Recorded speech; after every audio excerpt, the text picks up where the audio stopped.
You will hear a number of different recordings, and you will have to answer questions on what you hear. There will be time for you to read the instructions and questions, and you will have a chance to check your work. All the recordings will be played once only. The test is in 4 sections. At the end of the test, you will be given 10 minutes to transfer your answers to an answer sheet. Now turn to Section 1.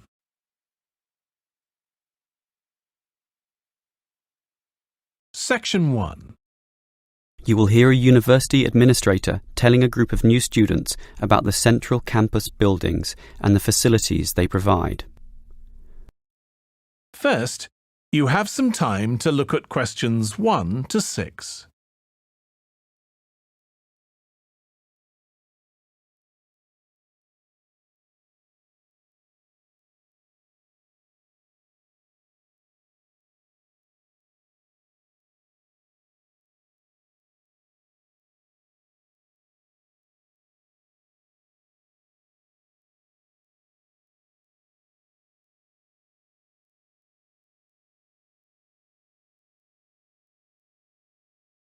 Listen carefully and answer questions 1 to 6.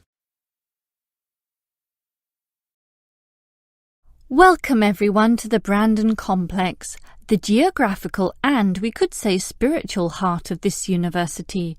This is basically where everyone eats too, as you can see by looking around.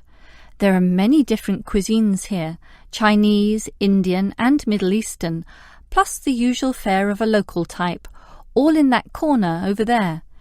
We have many shops here too, but the biggest is Wilson's, right there, providing clothing and hardware. That's next to all the restaurants. Now, on the opposite side of Wilson's we have 3 shops. The one in the corner there, closest to the restaurants, is for DVDs. Yes, the DVDs are cheap and affordable, and you can also rent DVD players as well. Moving on, in the corner directly opposite Wilson's is the Student Union office. Incidentally, you are all encouraged to join the Student Union, as a Student Union card gives you many benefits, including discounts on basically everything you can buy here at the Brandon Complex. Outside this complex, on the other side of the road, you can just see it from here in fact, is a building that we call by the rather unusual name, the H Building. Next to this, on the other side of some trees along the main road, is the Engineering Institute, but that doesn't have anything to do with the Brandon Complex. One last thing is that just outside this door, near us here, you can see a grassy oval patch. Well, that's the playing field for what we simply call the fitness room, which is alongside. So you can put on some calories here at the restaurants and then burn them off at the fitness room afterwards. Oh, I forgot to mention this shop right here, in the middle, beside the Student Union. It's the bookshop. And as you can see, it's always busy, always popular. You can buy newspapers, magazines and stationery there, plus a few clothing items as well, just as you can at Wilson's. Why don't you go and take a look right now? Before you hear the rest of the conversation, you have some time to look at questions 7 to 10.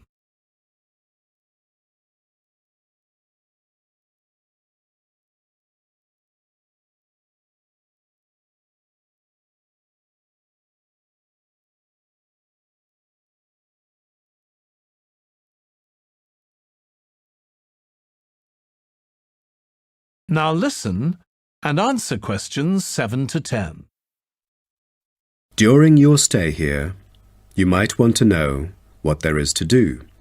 Let's turn to the plan so I can familiarize you with the layout of the park. Most tourists would choose to stay in our guest house located in the southeast corner. It features 63 tastefully appointed guest rooms, many of which offer spectacular views of the park. You'll find a home away from home at our guest house. But for those who want to experience the natural beauty up close, there is also a campsite. When you get out of the guest house, go straight ahead, turn right at the end of the road. To your left, there is a campsite amongst the trees where you could spend a night under the stars together with owls and chipmunks. If you look at the top left of the plan, you will notice a picnic area. You can either bring your own food, or we can deliver food to you. Barbecue is an option. The business centre is situated directly opposite the picnic area. It provides flexible, fully serviced offices, conferencing suites, meeting rooms, and is equipped with the latest multimedia facilities. Wired, as well as wireless, high-speed internet is available within the entire premises. The centre is designed to cater to both individual travellers and corporate groups. Visitors can also go to the museum, which holds a vast collection that exhibits local history and a natural habitat. You start from the guest house, just turn left at the first conjunction, then walk past the tea house. Turn right. You'll see the museum after making the third right. Have you found it? Pretty easy, right? To spend a delightful afternoon with a book and a fresh cup of coffee, you can go to the only cafe in the park. From the guest house, you go straight, then take the second right, and you'll see the cafe right in front of you. You might want to check out our all-season tennis court, which offers instruction for all ages and skill levels. It is located right opposite the cafe. That is the end of section 1. You now have half a minute to check your answers.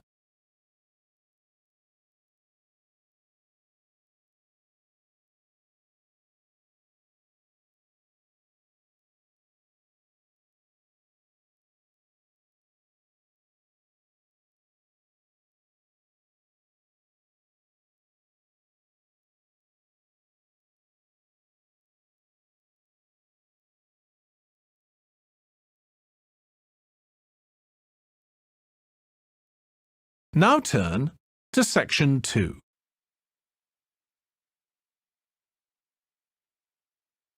Section 2. First, you have some time to look at questions 11 to 15.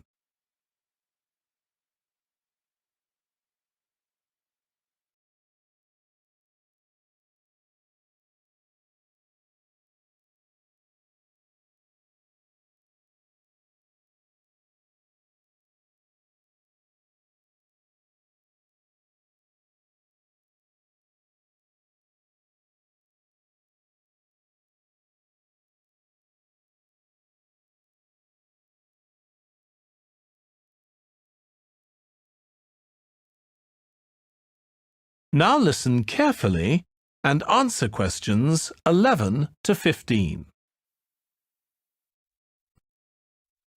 Now, let's start by seeing where you can go. As you can see on our map in the brochure I've given you, we are here at the reception block. We have a famous mill which is used for making and processing materials such as steel and coal. To visit it, just go straight ahead, north along the path in front of you, and you'll find it at the end of the path. Now, towards the east, go along the path from our starting point. Turn left to the corner and then turn right. There is a car park at the east end of the lane. To the west, there is a museum. Past the shop, around the crossroads, and it is just located at the west end of the road. And by the way, the shop is specialized in selling a variety of ore-related souvenirs, including keyrings, postcards, tin-made Lewis chessmen, and even Roman soldiers which are made from beautiful pyrite. If you are interested in the laboratory where scientific experiments, analyses and research are carried out, it is situated at the southern part of the park, opposite the shop. I bet you'll be happy to hear that this laboratory is also used for gold and crystal refinement, so don't miss this one for the sake of it.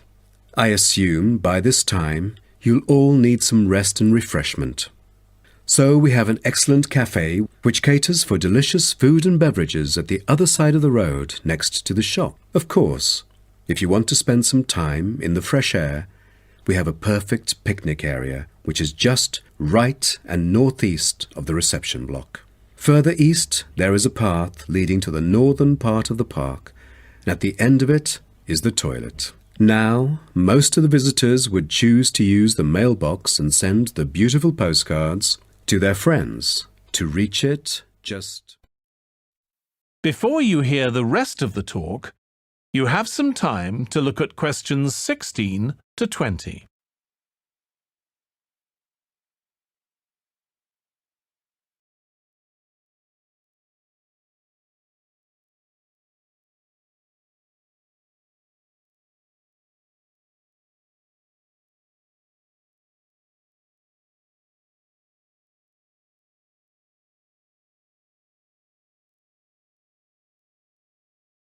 Now listen and answer questions 16 to 20.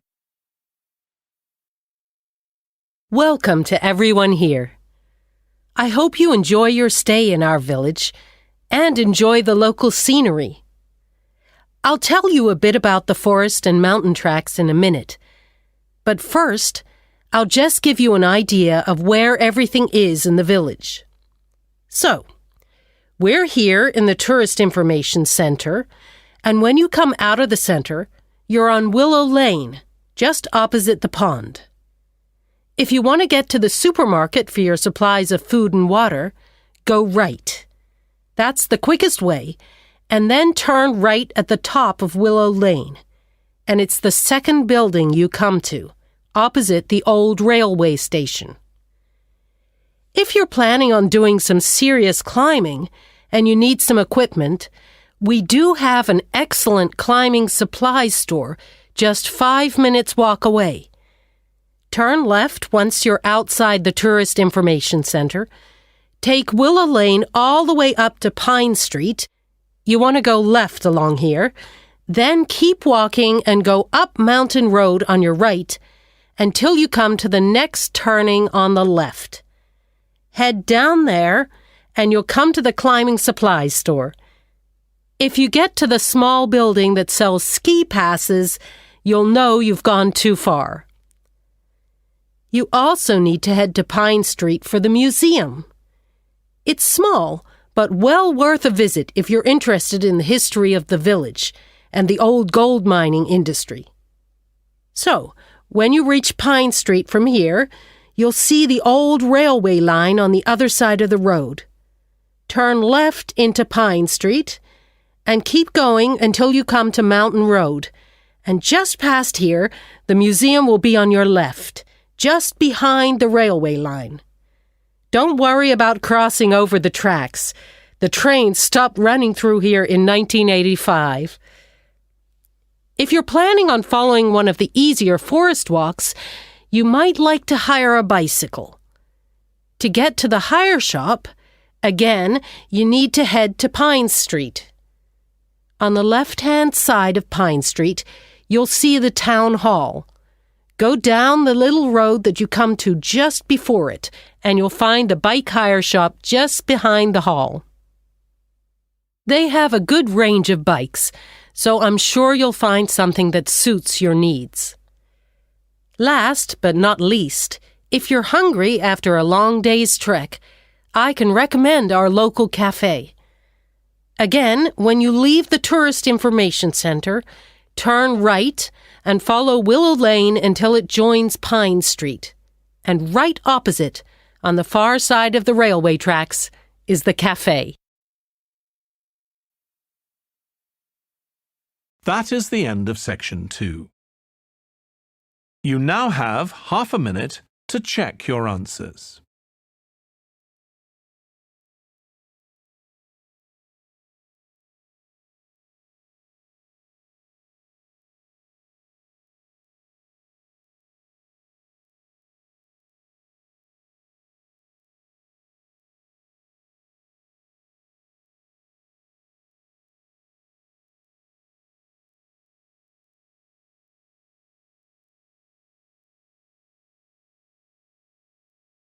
Now turn to Section 3.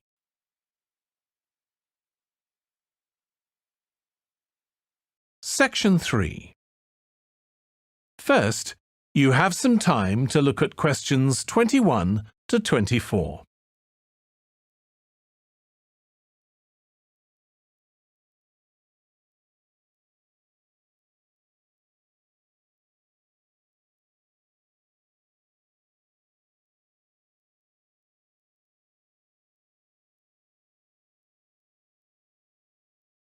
Now listen carefully and answer questions 21 to 24. Now, let me just tell you a bit about what you can see in the sculpture park. If you look at your map, you'll see the visitor centre, where we are now, at the bottom, just by the entrance. Since we only have an hour, you might not be able to get right around the park, but you can choose to visit some of the highlights. You might like to take a look at the Joe Tremaine sculptures, which are displayed on this side of the upper lake, just behind the Education Centre and near the bridge. They're really impressive, but please remember not to let your children climb on them. One of our most popular exhibitions is the Giorgio Catalucci bird sculptures. They're just across the bridge on the north side of the lower lake. I love the way they're scattered around in the long grass beside the lake, looking as if they're just about to take to their wings. You could also go to the garden gallery. It's on this side of the upper lake. From the visitor centre, you go to the education centre, then keep on along the path and you'll see it on your right. There's an exhibition of animal carvings there which is well worth a look. We also have the Longhouse. That's quite a walk. From here, you go to the bridge and then turn left on the other side. Soon you'll see a winding pathway going up towards the northern boundary of the park. Go up there and you'll find it at the top. They have some abstract metal sculptures that are well worth seeing if you have time. OK, well, now, if you... Before you hear the rest of the discussion, you have some time to look at questions 25 to 30.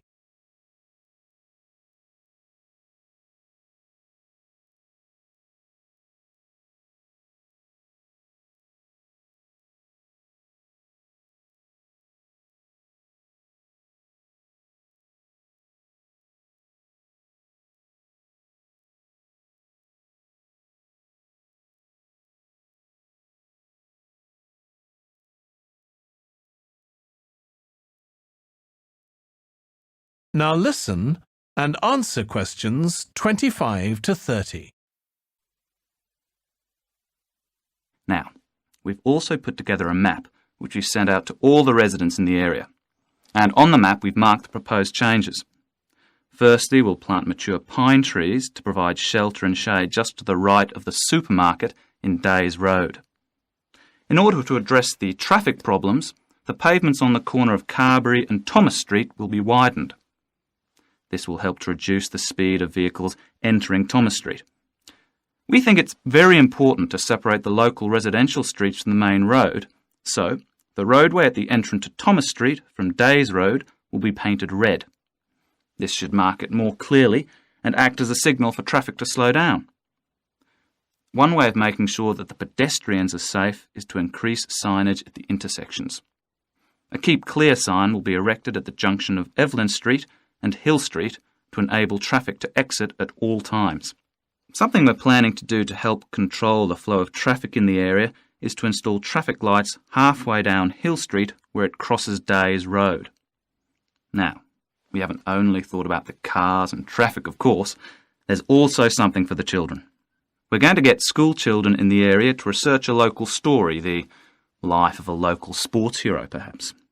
And an artist will incorporate that story into paintings on the wall of a building on the other side of Hill Street from the supermarket. And finally, we've agreed to build a new children's playground, which will be at the other end of Hill Street, close to the intersection with Carberry Street. Wonderful. Now, what's the next stage? Well, the final plan will That is the end of section 3. You now have half a minute to check your answers.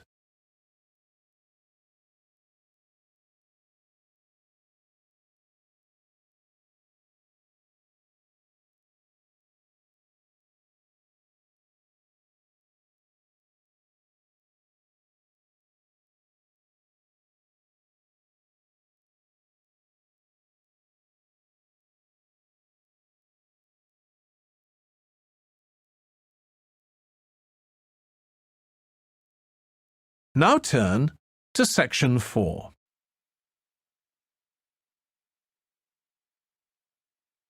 Section 4. First, you have some time to look at questions 31 to 40.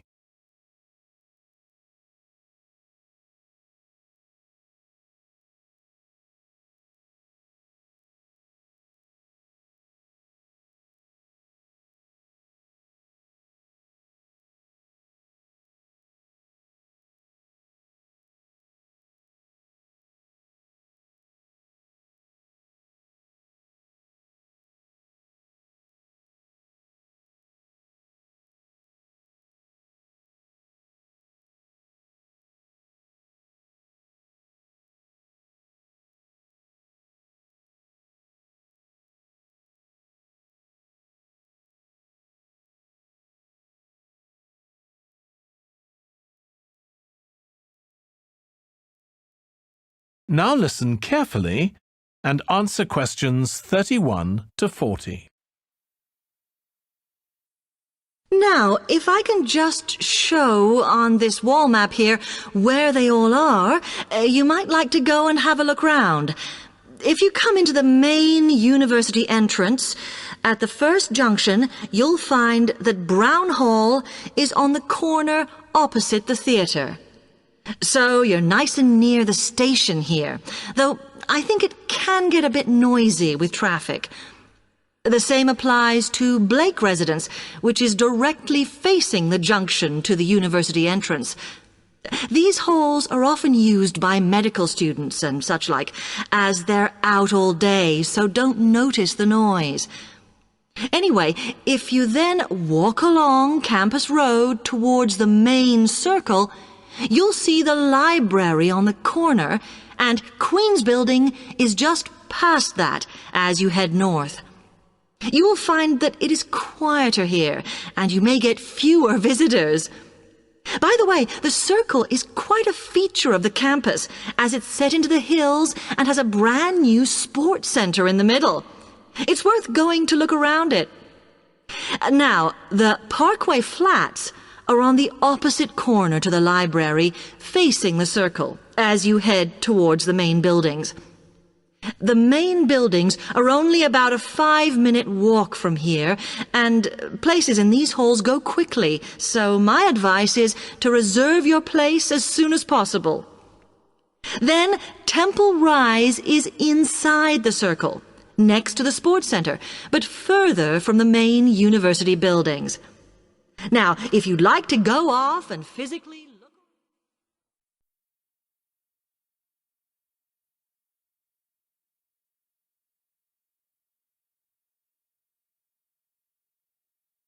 OK, thanks. How can I get from here to Hackney then? Right, well, you can choose. We're here at the information office, OK? Now, next to us, on the corner of the High Street and Sweet Street, is the bus stop, opposite the bank. Uh-huh. The bus goes all the way to Hackney, but it is a very indirect route, so it could take ages. Oh. If you want to take the train, walk down the High Street towards the city, go past the bank, and on your left is the station, just before you get to the post office. There's a mainline service to Hackney Wick, so if you need to get into the centre of Hackney, you may need to pick up a bus when you get there. Opposite the post office, on the corner of Hart Lane, is the tube entrance. You'll see the big signs. That's probably the best way to get there, though you may have to change. It's probably best if you go and get a travel card first. Oh. To get to the ticket office, you go out of here onto the High Street. Then turn into South Street and the ticket office is on your right opposite the cinema. Of course, you may decide it's quicker to take a taxi. But it's a long way, so I think it'll be very expensive. If you do want to get a cab, then the rank is outside here, just opposite the office.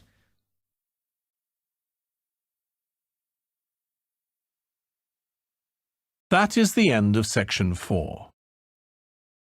You now have half a minute to check your answers.